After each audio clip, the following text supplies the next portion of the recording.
Let's create your career success stories.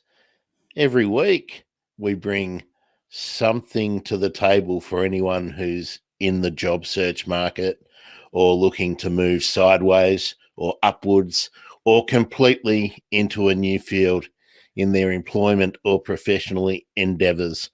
I'm Grant Williams, and I'm always joined by my favorite career coach, job search coach. And as our stats, and we don't talk about stats very often, as our stats are starting to indicate, Marina, you could soon be America's most famous job search coach as well. You're going to give Tony Robbins and those sort of people a run for their money. Hello, Marina Pitisano. How are Um, you? I am extremely well today. You just get better and better at these introductions all the time. I just love it. I love that we start with a smile, and I can see that our beautiful guest today, Natalie Hendricks, is also smiling. So let me introduce Natalie. Natalie is an executive coach for tech leaders, and she has a beautiful holistic approach when working with her tech leaders.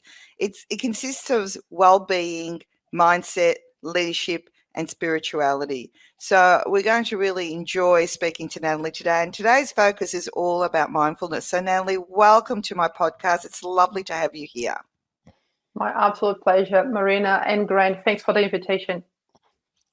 So just to get started, what is mindfulness and what does it actually mean to you?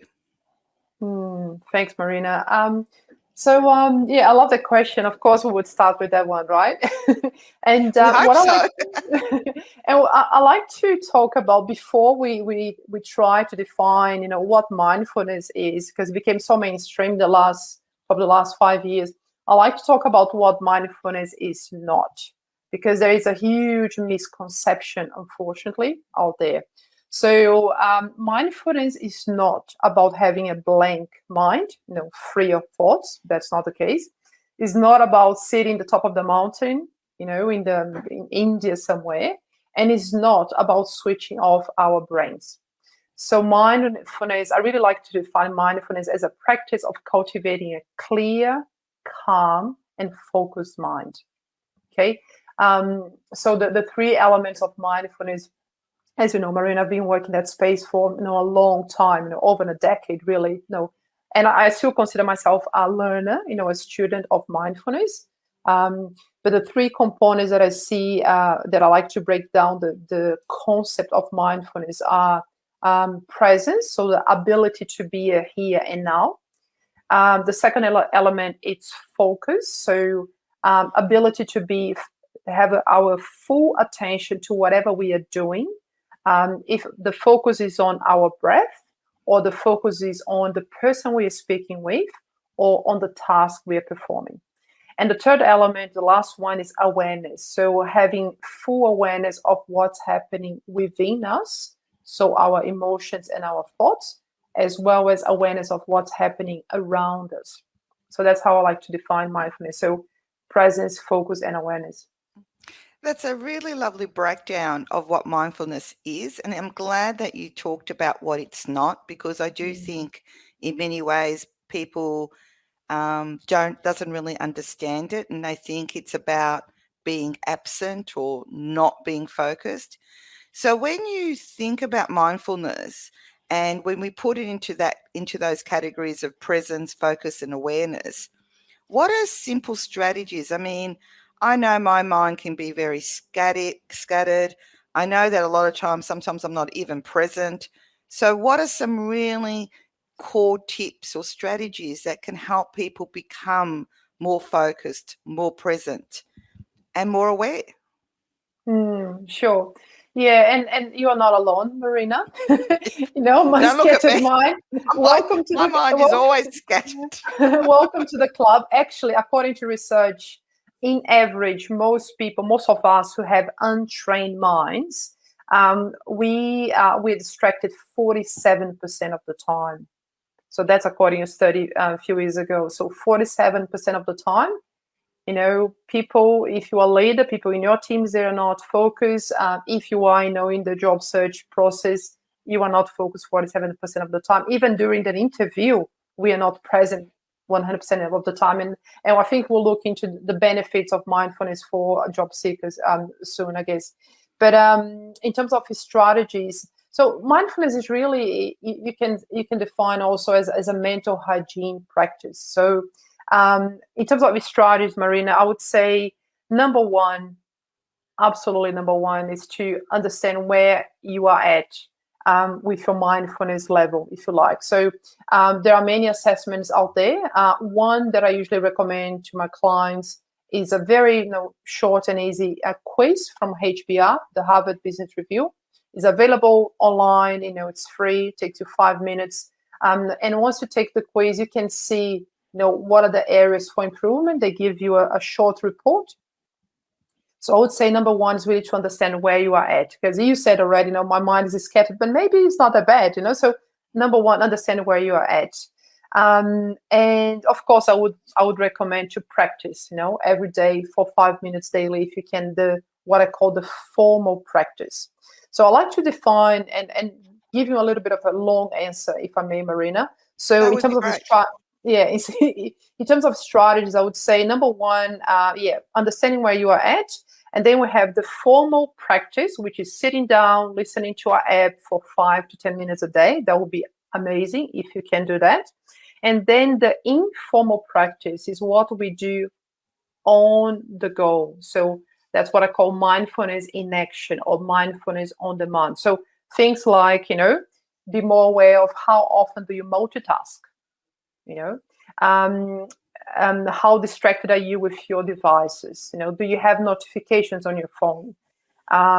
So in terms of strategies, really, if I had to give you my top 3 strategies, would be really focus on stop multitasking to the best of your ability. And sometimes we cannot avoid, but try to the best of your ability, do one thing at a time.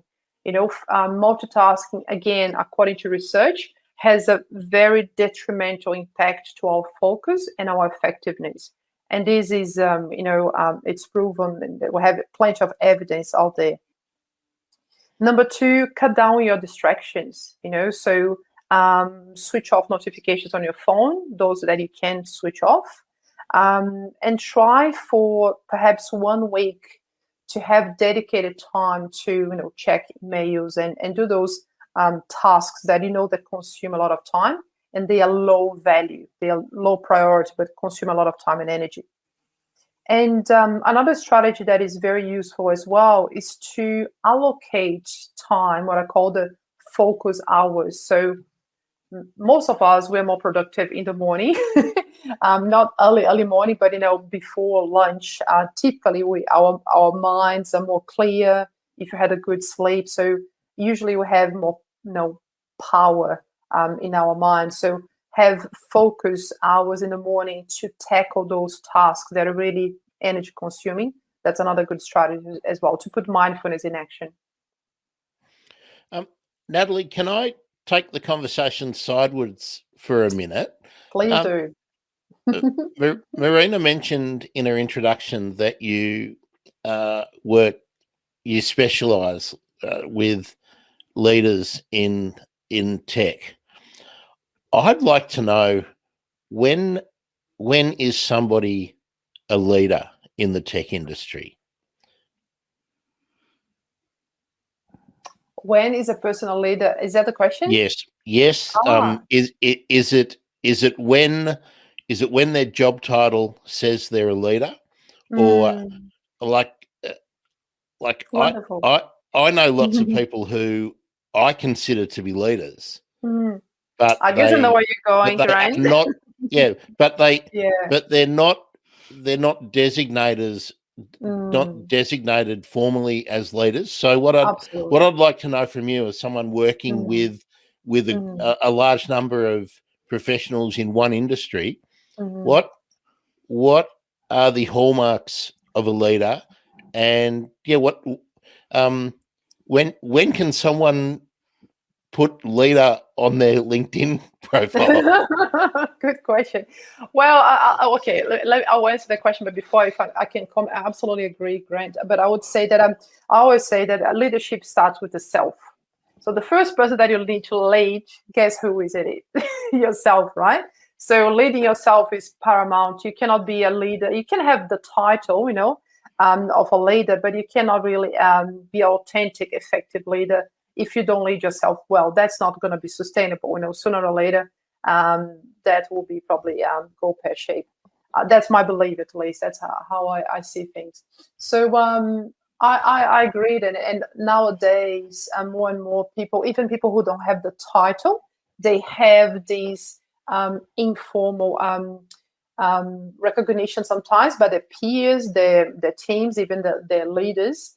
They are very influential, so they are leading without the formal authority, without the hierarchy. And as you know, Brent, more and more now organizations are becoming less, traditional, and the more innovative companies, they have, less silos and less hierarchical, structures. So I think it's very feasible and encouraged and possible for people to become leaders and lead without the formal the formal structures and the formal authority and the actual title, in the LinkedIn profile or the job description. Yeah, that's what I believe. Having said that, when I say that I my focus on executive coaching for tech leaders in tech, I'm talking about people who have direct reports. That's what I'm referring to. Marina, can I helpful? just, yeah, sure. Yeah. Marina, can I ask you what you consider when because you're seeing lots and lots of people in different situations. What do you think are the hallmarks or the characteristics of a leader? I think what's important about leadership is a sense of control, in the sense that they're able to assert, their authority. They're able to drive, motivate, encourage other people, that they are role models in themselves. They don't need to be technical experts, but what they need to be are people that encourage, motivate, support others, and people want to follow.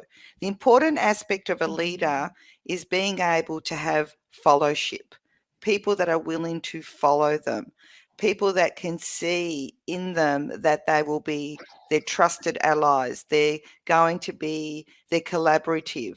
They're able to believe in the people around them and really encourage them to get to be their best. And so therefore there has to be a humility in that leader.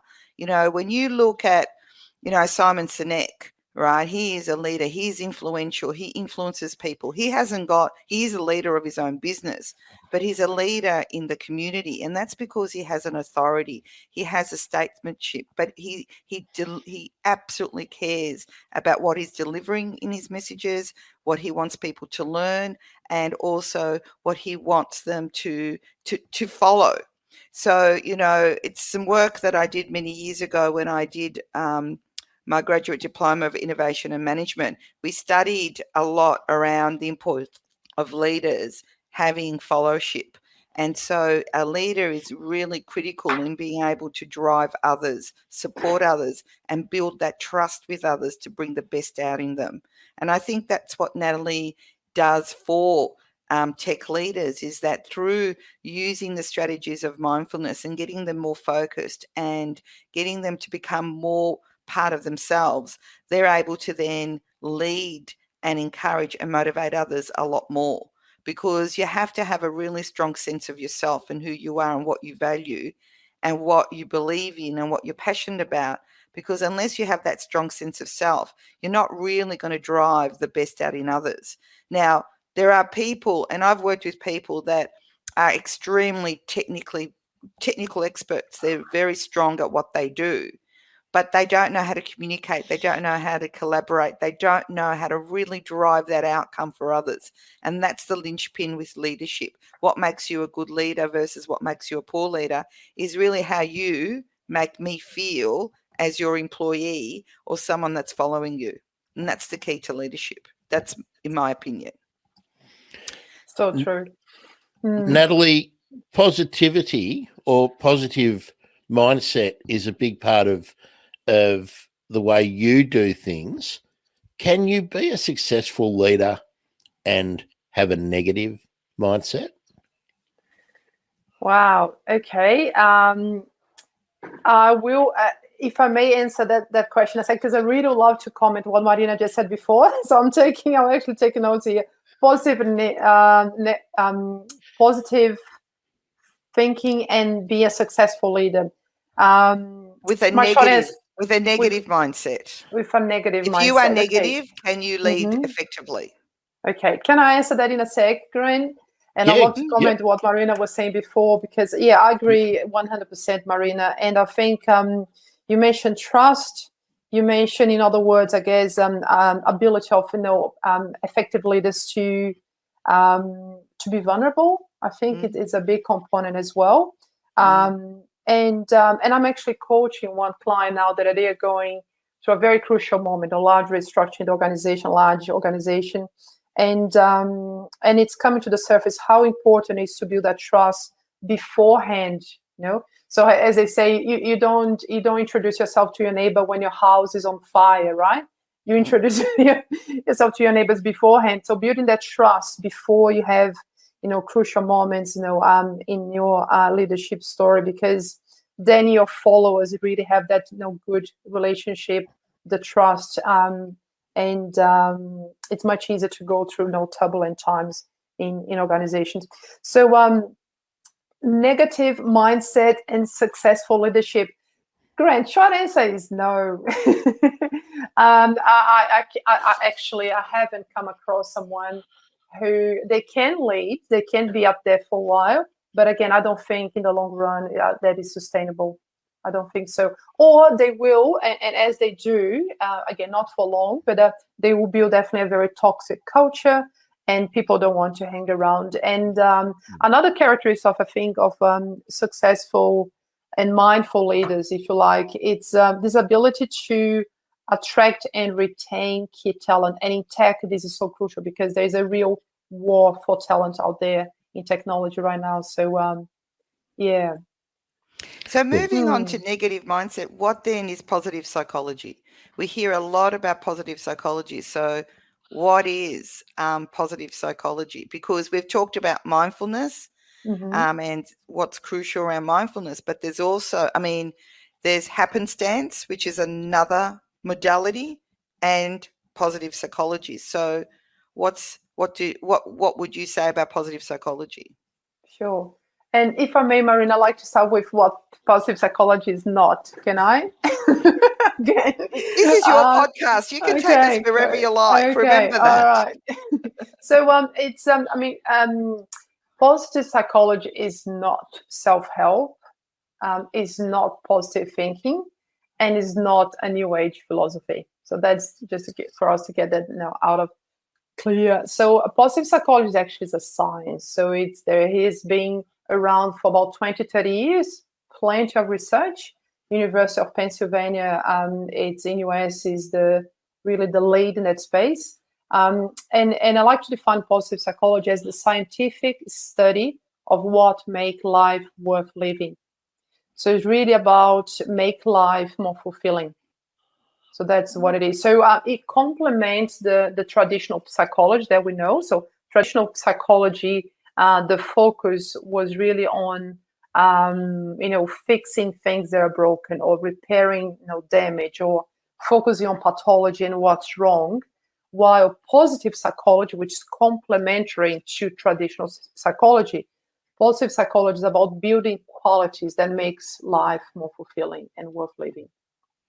And so sorry, Natalie, what am I going to do with all my crystals and my candles? Well, my godson has a huge collection. He loves crystals. I can introduce you to him. I can send them over if they're not going to fix my mindset.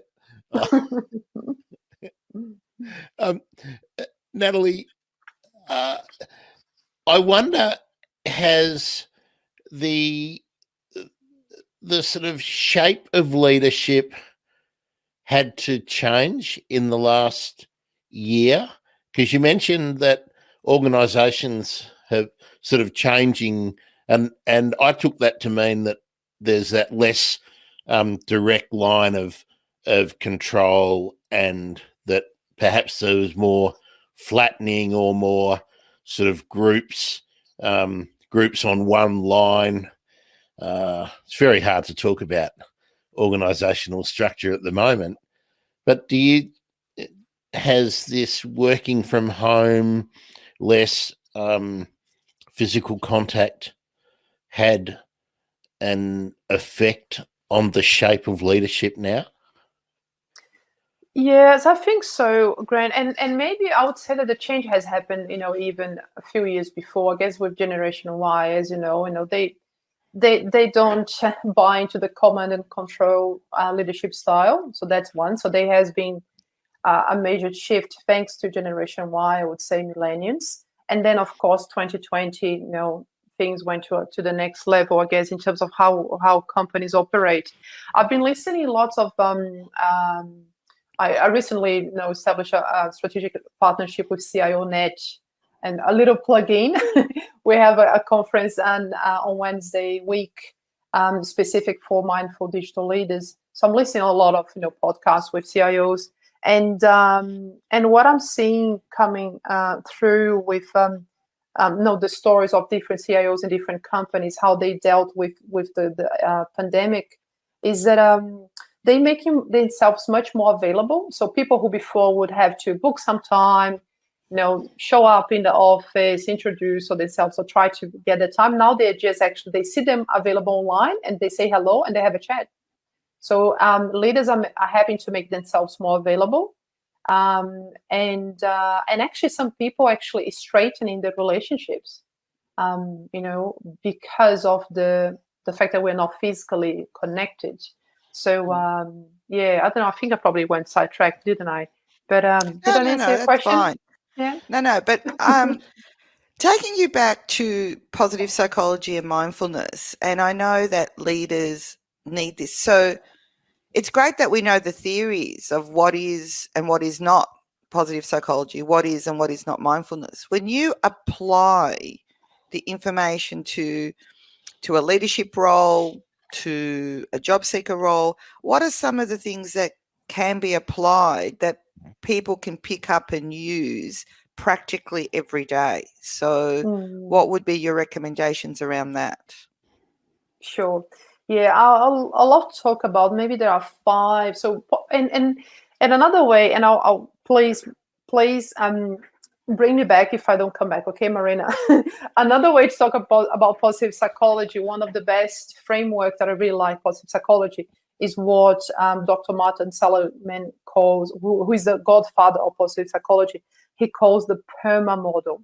So PERMA stands for positive emotions, P is for positive emotions, E is for engagement, R is for relationships, M is for meaning, and A is for accomplishment.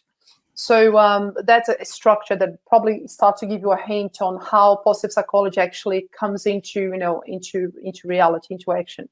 So positive emotions, you can think of things like gratitude, optimism, hope. So a practical strategy around that would be really saying thanks to, if you're a leader, saying thanks to your employees, when they achieve a milestone. Not just the usual pat on the back, but actually meaning, and being specific about the positive feedback you're giving. So gratitude could be translated into recognition, in the workplace. That's one way.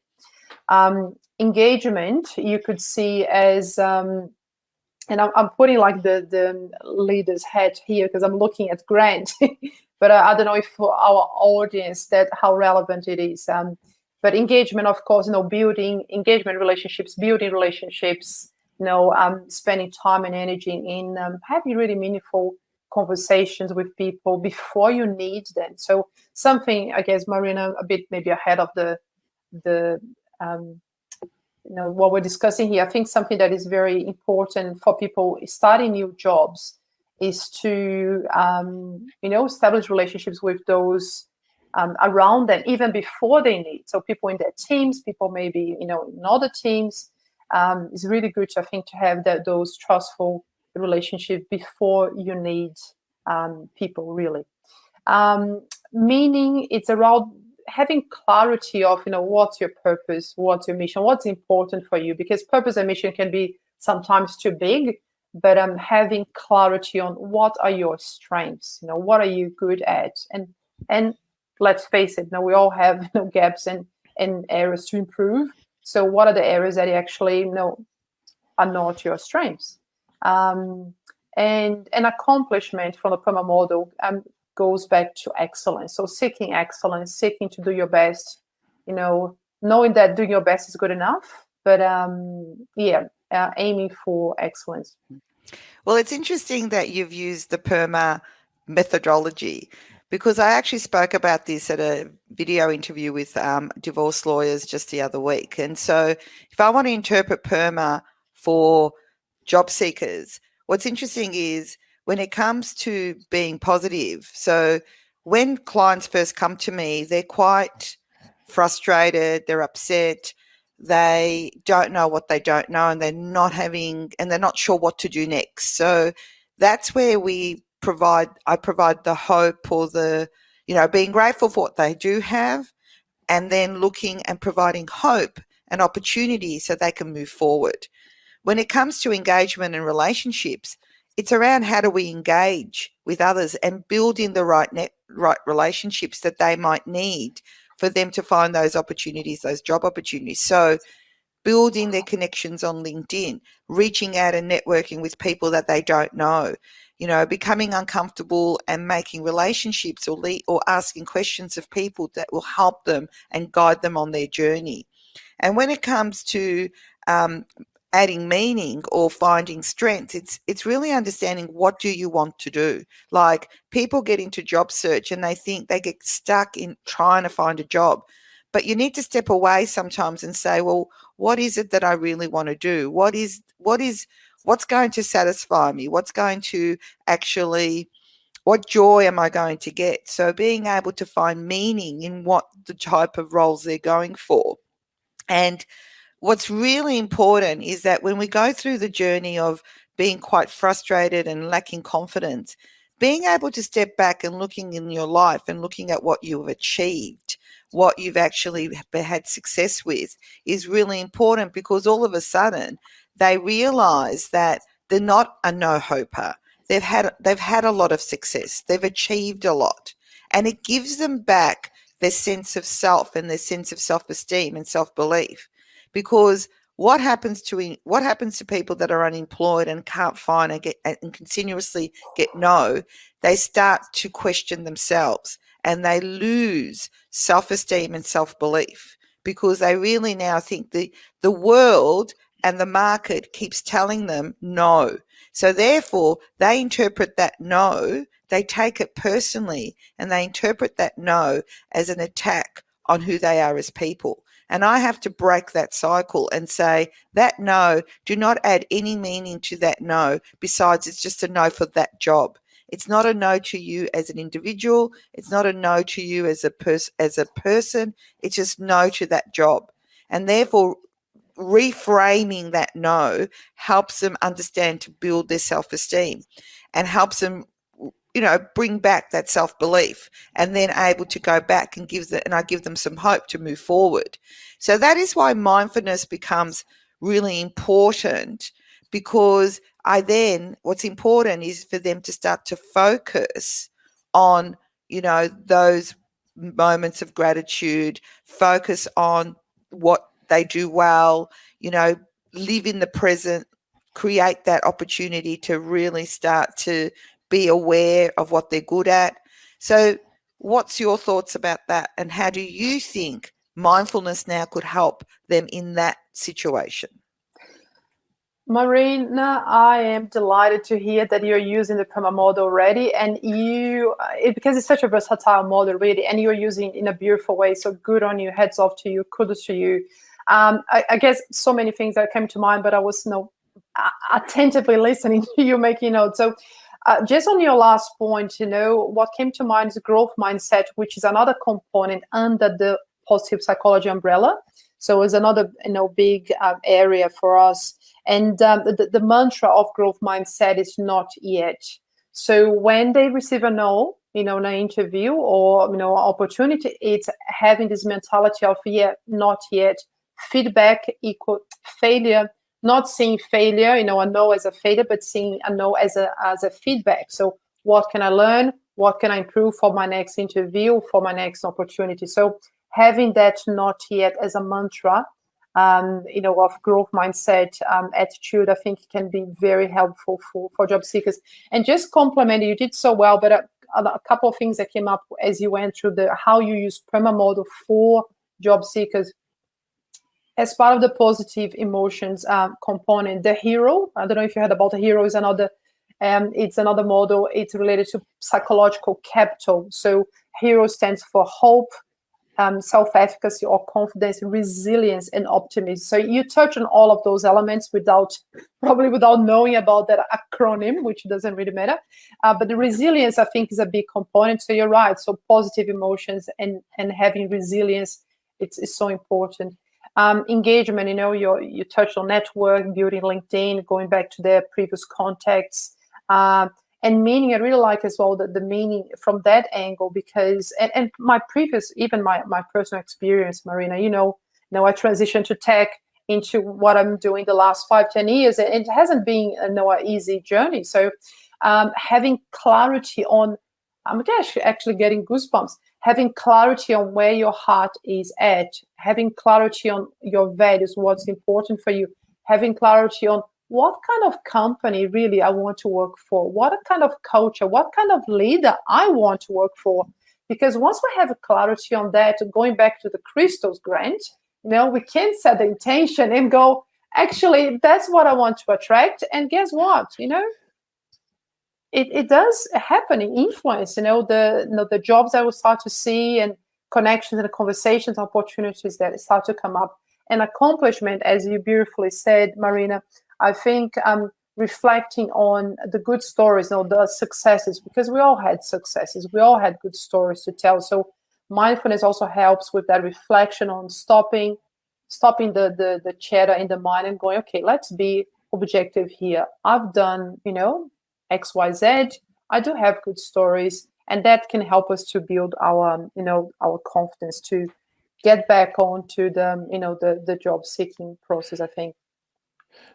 Marina, I'm glad I noticed you were taking notes. That's good, because I fear I'm going to go sideways again.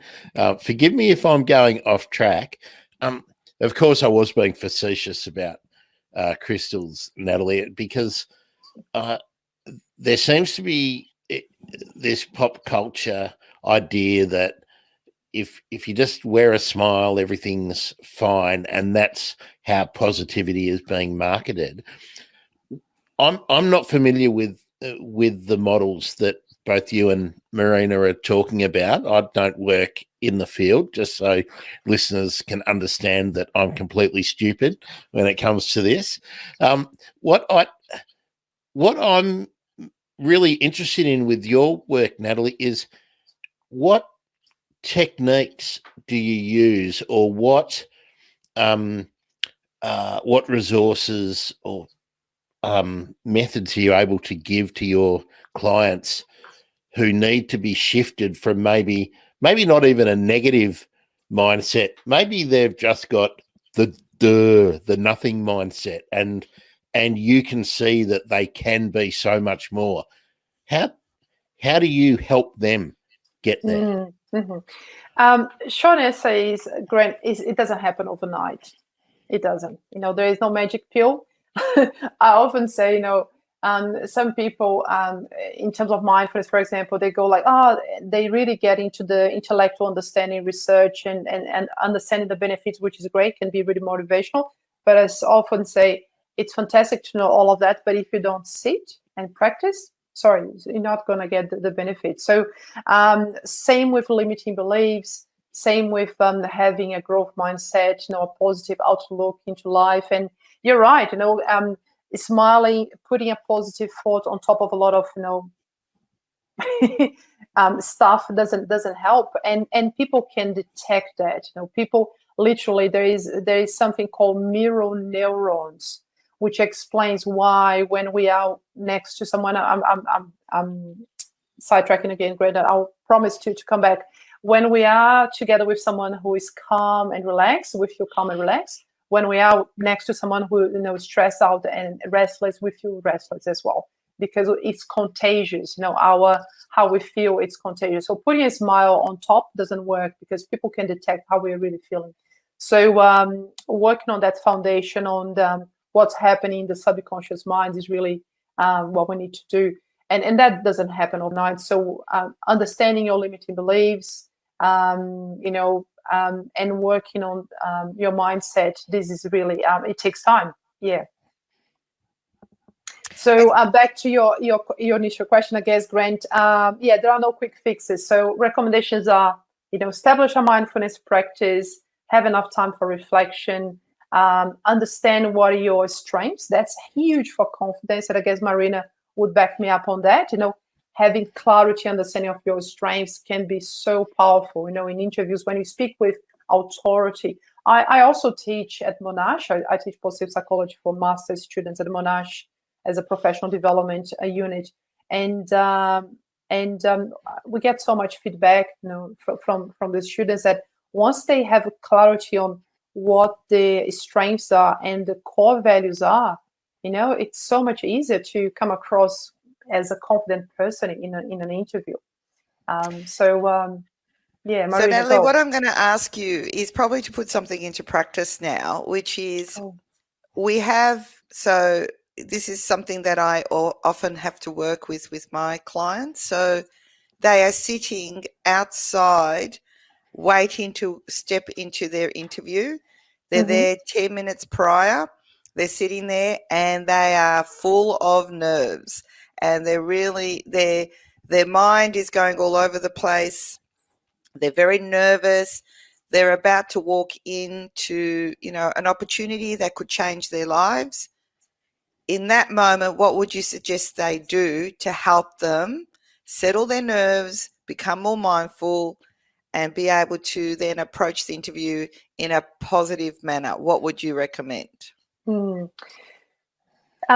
Just before, if you're just about to get into an interview, I would say to do a short mindfulness practice. I would say before, first thing when they wake up, actually, not just before. So definitely in the day, in the morning, when they wake up, before, after breakfast, whatever it is. But just before, when they are sitting there, I would say just be aware of the breath, because they probably won't be comfortable to close their eyes and do what I call the ABCD technique, which is a very simple, very easy technique that I can do with you and describe to you in 1 or 2 minutes right now. But again, going back to the quick fix, Marina, I would say, before the big day, download an app. I can share with you, can put in the show notes. There are dozens of apps right there. I recommend usually top 5, my favorite. Download an app, practice every day for 5 minutes, because this would help you way more than having a breathing exercise 5 minutes before your actual, big conversation.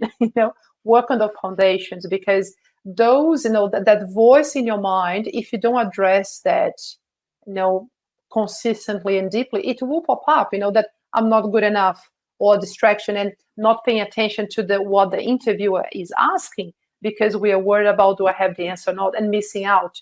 So all of that will happen if we don't have a mindfulness practice, if we don't have a trained mind, beforehand. So quick tip before, while sitting there, would be really be mindful of, okay, the body sitting, I'm sitting here, my feet is on the ground, my posture. As you know, when you are sitting, waiting for an interview, people are watching you, and the energy that you have in the waiting room, you carry when you go shake the hand of the interviewer. So being aware of your posture, relax the muscle of the face, notice each inhalation, each exhalation, take a couple of deep breaths, and realize that it's too late to be checking on the mobile, what are the culture values. You should have done the preparation before, as Marina told you. So do your research, do your homework, striving again for excellence. Do the best you can beforehand, and right before the interview, have confidence, and relax, to the best of your ability. And being mindful of your breath is really the best way to go. Great. Yep, absolutely. So it's those little tips that are really important. I make it very simple for them. I do a mindfulness tip every day, which is I do a positive intelligence app where we just simply feel our fingers, so I can just focus on that, and that distracts everything out of my mind. And I just ask them just 10 minutes before to go to their happy place and sit somewhere where they've been very happy in their lives. Because when you sit in somewhere you're happy, your body relaxes, your face relaxes, and you end up smiling. So that means when you're in a happy place, you're about to go into the interview, you're about to see the interviewer. The interviewer will say, "Hi, Marina. Hi, Natalie. Lovely to be here." You're smiling, feeling good, and you just shake your hand. It's just a really nice place to start. So thank you for that. It's just a nice, it's nice to get into the habit and and building that core strength around being more mindful. And I think if you do that every day, the more you practice, the better you become at these things. So It becomes thank you, natural. Natalie. Yeah. So You're what would be your welcome. final tips? Like, what would be some of your final tips that you would give some of our listeners around mindfulness, positive psychology? What would they be? Well, I think probably top tips would be, and of course I'm very biased, Marina. As you know, I'm super biased. But I would say if you don't have a daily practice already, download an app, and you can experiment with a few apps, because different people have different needs and they resonate with different techniques. There are many techniques out there, many different apps. So I would say establish a daily practice. So that's number one. Establish a daily mindfulness practice. Using an app is the best way to go. According to research, 4 weeks of practice, you, and probably more importantly, people around you start to notice the difference. Okay? You become more calm, more kind, more focused, more clear. So download an app, start practicing 5 to 10 minutes a day. In 4 weeks, you start to see a difference. Set yourself a challenge. 30 days mindfulness challenge, and practicing every day for 5 to 10 minutes. Number 2, for job seekers, I would say, based on my experience with coaching and also teaching a master's students, I would say, get real clarity of your strengths and your core values. So strengths will help you with confidence and will help you to even find the stories to tell in your interviews. And values would help you to identify organizations that align with what you want to do, really. And then it will allow you to be more authentic. That would come out on interviews, and more likely for you to obtain success in those interviews. That's my perspective. And third one, I would say that the big one in terms of positive emotions, around psychology, it's gratitude. Have gratitude for. We often overlook all the good things that we have already. For the listeners in Australia, think about how privileged we are. In 2021, with everything that is happening in the planet, put things into perspective. Even though you might be going through a really tough time, reflect every day. What are the 3 things that I'm grateful for? Lovely. That can have a deep impact. Yeah. Thank you. Thank you. Natalie, your master's students are lucky to have you. I think you're certainly would be very engaging in a lecture situation. If there's still a thing these days. There is a thing. There are lectures. They're coming back. That's good to know. Marina, have you got a top tip relating to mindfulness, perhaps for people who are not leaders in the information space, in the technology space? After listening to Natalie, I think it's all about exercising your muscle. So it's all about exercising your brain, your body, to be more mindful. So it's exercising those muscles. And I think what I do with my clients is that we're exercising the examples and exercising how to write things, but also exercising these muscles to make sure that they are working to maximum capacity, so that you are clear, aware, and present to be able to really put forward the best of you.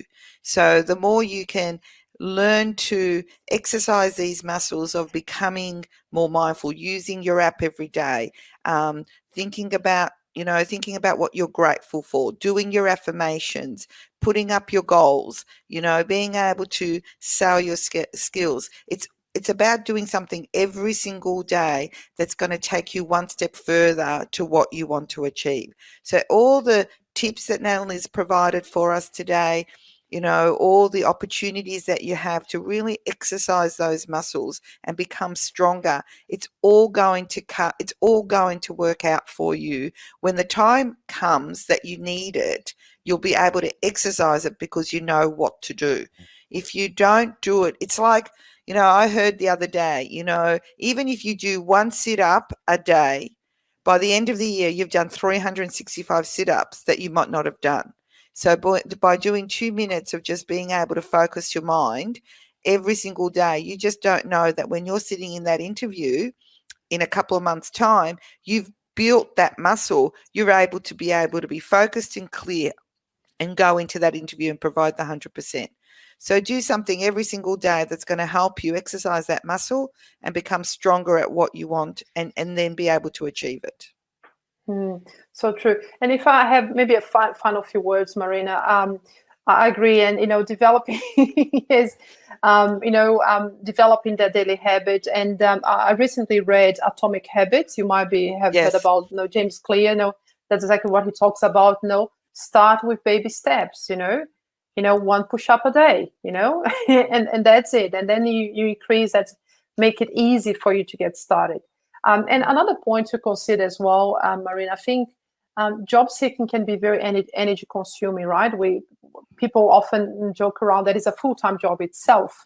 So another advantage another benefit of practicing mindfulness and establishing a daily practice, even if it's just with an app, it's energy management.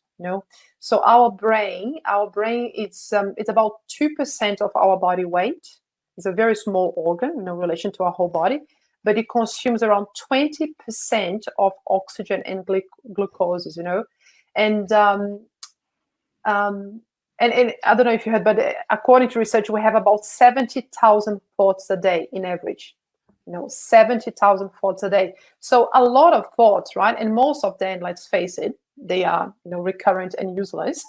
So with mindfulness, we can reduce the volume of thoughts. So in short, it helps us to save energy. So energy is very important for us. Job seeking, it's time consuming, it's energy consuming. So that's another reason, I think, to hopefully to encourage our listeners to download the app and get into it. Right. Natalie, is there anything else that you would point listeners to online? Is there somewhere you'd like to direct them apart from top apps for mindfulness in the app stores?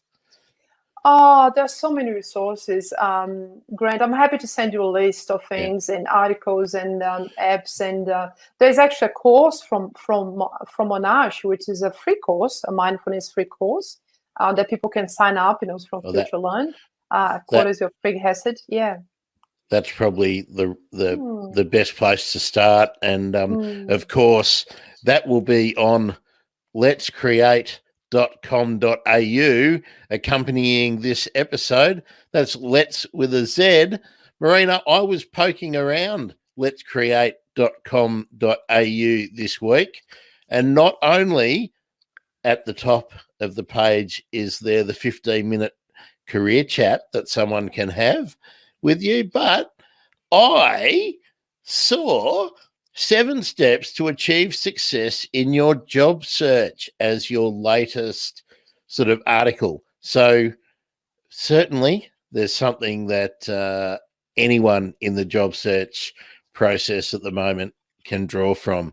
Marina, do you want to say anything else? I just want to thank Natalie for such an informative podcast. Thank you so much for your tips. I hope that people that are listening will be able to pick up some of your valuable insights and tips to help them maybe become stronger and better in mindfulness and in their life. So thank you, Natalie, for all your help. It's been fantastic working with you today. And Grant, as usual, it's so good that we always go off task, come back, go around in circles. but we always get a good outcome. So thank you. Well, it's been a delight to meet you, Natalie, and I know you've given some really useful information for anyone that is currently a leader or aspiring to be a leader. And hey, Marina, my role is to take you down a rabbit hole or to push you down a path that you didn't think you were going to go. Love it. So Love it. thanks for joining us today, everybody. Don't forget to go and visit letscreate.com.au. That's Let's with a Z. And we'll be back next time with who knows how I'll describe Marina Pitisano. And I'm Grant Williams. Thanks for listening. Bye, everyone. Thanks everyone. All the best.